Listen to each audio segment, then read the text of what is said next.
পশ্চিমবঙ্গের প্রকৃতি যেন এক অপার সৌন্দর্যের ভাণ্ডার, যেখানে আছে বৈচিত্র্যপূর্ণ ভূভাগ। তাই এবার উইথ রাইট টার্ন গেছিল এক্সপ্লোর করতে বাঁকুড়ার মুকুটমণিপুর, যেখানে প্রকৃতি তার স্বাভাবিক রূপে মিশে আছে শান্ত পরিবেশের সঙ্গে। মুকুটমণিপুরের ঘন সবুজ অরণ্য আর পাহাড়ি পথ প্রকৃতির এক অপূর্ব উপহার, যেখানে বাতাসে মিশে থাকে শান্তির ছোঁয়া।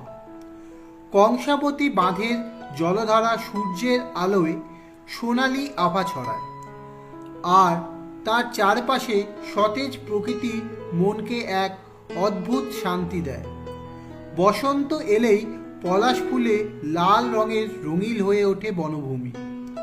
সবুজ প্রকৃতির মাঝে যেন আগুনের শিখা জ্বলতে থাকে। এই সতেজ সবুজ পাহাড়, নদী আর বনফুলের মেলা পশ্চিমবঙ্গের প্রকৃতিকে এক স্বর্গীয় সৌন্দর্য এনে দিয়েছে। হাতে কদিন ছুটি থাকলেই মুকুটমণিপুর হতে পারে একটি পারফেক্ট উইকেন্ড ডেস্টিনেশন।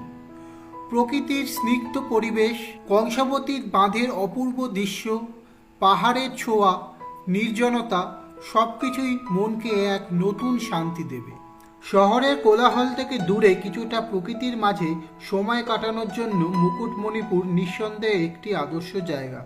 কলকাতা থেকে মুকুটমণিপুরের দূরত্ব প্রায় 230 কিলোমিটার, আর সেখানে পৌঁছাতে সময় লাগে 5 ঘন্টা। তাহলে আর বেশি দেরি না করে চলুন আমরা মুকুটমণিপুরের পথে বেরিয়ে পড়ি।